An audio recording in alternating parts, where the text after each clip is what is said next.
Okay, so this brings us to the last lesson of our podcast. And there's no lesson here. It's an individual lesson. I want you both to think of a lesson because I feel like these are lessons that we all learned collectively as a company, as friends, as, as human beings. Lessons that, again, I hope a lot of the listeners will somewhat learn from these lessons as well and extract some value from this. But I would like to ask you both to think of a lesson that you've learned this year that you hope to internalize or not to repeat the same mistake in the past. And I'm going to go first while you two are thinking, because I've been thinking a lot about this throughout the episode, and it's related to my life, but it's related to a lot of the things that both you, Mike, and Andrew have said, which is this idea of not making the same mistakes. I have become very aware of that. I'm trying really hard to avoid making the same mistakes. And what I'm doing now is I'm trying to make new mistakes. Because with new mistakes, there are new lessons. And of course, with new lessons, there are going to be new learning opportunities, right? So that's been the lesson for me this year. Don't keep making the same mistakes. Try to make new mistakes. And Fail the again, second one, fail better. fail again. And the second one, which is also related to everything that we talked about here today, is that about 99% of the time, the right time is right now.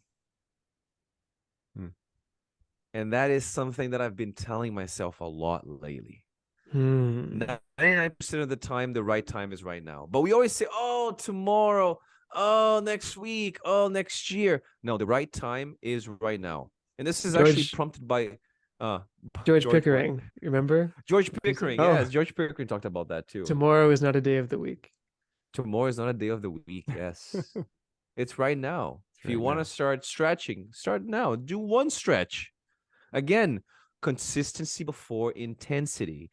Start small, become the kind of person who shows up every single day, and then you're building a new identity. Once that identity has been built, then, only then, you can start increasing the intensity.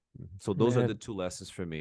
Atomic Habits is right over my shoulder here on the shelf. I mean, I actually 1%, man. Somebody stole my copy. Somebody stole my copy, so I bought a new one now. Baby. Yeah, Mike, Andrew, what are your lessons before we wrap this up? I'll go because mine kind of dovetails. Bingo card. Bingo. Bingo.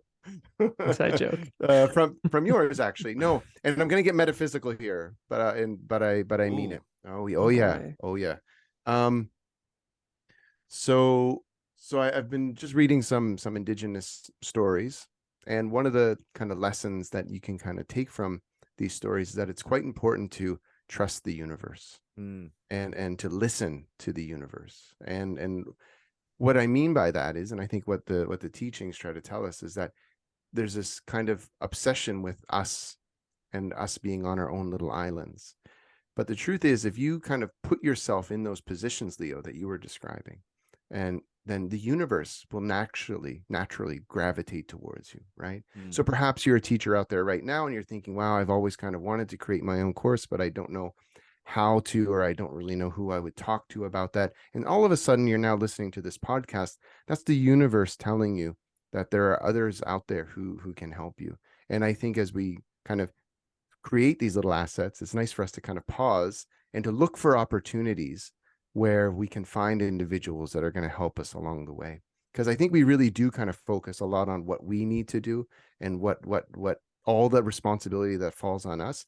And we sometimes can go two ways, right? We can shut other things down and say, no, I really need to return to my little isolation booth here and focus on what I'm doing. Or we can look at these little moments that come up in our lives, these little moments of serendipity where we encounter individuals, or we come across a website or a podcast or the Teacherpreneur Support Network or something. And maybe that's that one little spark that might help lead us to a new change. And I think I've been really kind of, you know me, I'm high strung even when I'm calm, I'm high strung, right? And for me, this kind of teaching has been kind of quite crucial. It's really helped me kind of take a breath and think, okay, if I can't do this right now by myself, what's out there? Who's out there in the universe that might be able to help me? And know that that's not weakness. That's actually the universe is there. Use it, right? Use all the energy and all the beautiful forces around you. Before Andrew jumps in and shares his lesson with us, I actually wanted to say that that's a great lesson, by the way, Mike. And I think the key word for us there is the word trust, because trust really is a practice. It's almost like an art, especially in those moments when it feels like you're working really hard and things just aren't happening. That's right. Yeah. You know, like that's the hard part. Like trusting the universe also, I find, because again, we have the word as trust, long as right? you do your part, as long as you do your part, the universe Exactly. will be there, right? And I know it's you trust, know, we say this about karma and whatnot, but you got to trust the universe that if you put in the hard work and you really commit to something, there are forces, people out there that will find you. Andrew, you've talked about this before, right? Right now, there's someone looking for exactly what you're looking for. I can't remember what the quote was, but I remember us having a conversation about this. That's the universe at work, right? If you have an idea and you think people would like it, well, guess what? There's probably someone out there right now who's looking for that same idea that you have, that you are trying to help people with. You just need to put it out there. People will find you. Yeah. And trust requires patience. Trusting the universe requires a lot of patience. And the question I would ask ourselves is, or even you, Mike, or everyone else listening, is what are you doing to cultivate patience? And still finding that you're not getting the results. That is the $1 million question. Yeah. Like, I'm just going to trust the universe, but trust requires patience. Andrew, beautiful. Wow. Beautiful. I have to follow that. Okay. I know. I guess mine doesn't really dovetail. But I'll get another bingo card for that. Bingo card. Oh, darn it. I mean, it's hard to choose Pivot. one lesson. You know, we talk a lot about proof of concept in terms of business, but I think it for me, that's one, like it applies to everything, you know.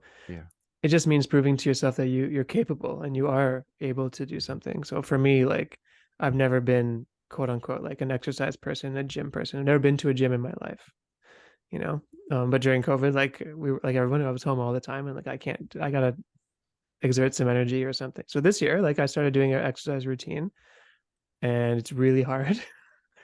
And I started doing it in May and it's been 7 months now. And in May, after the first day, I was like, I walked upstairs, talked to my partner and I was like, I'm dying. Like, I can't do this. And I almost stopped. And now I do it 5 times a week and it's great. And I'm doing things that I never thought that I really could do. And even like Maya this morning, she was like, "What are you doing?" And I was like, "What do you mean?" It's like, "When did you get so flexible?" And I was like, "I don't know, but it just happened." And that's the compounding, right? That's my proof of concept for myself. And so that's my lesson. It's just you have to, like, it sucked at the beginning. I hated it, but I knew why I was trying it, and I knew why. I didn't have a result in mind. I just knew that this was something I wanted to do, and the process was good enough for me. And I was proud of myself that I didn't give up after a couple of days, because it would have been very easy to stop and to say, well, this is too extreme for me. I can't do this. I'll try something else. And I'm glad I stuck with it. And that, you know, that applies to anything. So if you've been trying to do something or thinking about starting something, whatever that is, just try and start it, because I think you'll be happy with yourself later. Beautiful. Those are beautiful lessons. Folks, there is 1 month left in the year. And most people, I would say, are ready to coast to the finish line. But one good month, this is based on what Mike said to me earlier. It's like, oh, next year. I was like, no. 1 good month can make the whole year feel like a success. So the question that I would like to leave us pondering for the rest of this podcast and into the new year, 2023, is what can you do in the next 25, 30 days to build momentum and finish the year on a high note? We don't have to answer that. I just want you to think about that. Boys, It's been a pleasure. Yeah, it's been great. What a year. What a podcast episode. Beautiful. I know, right?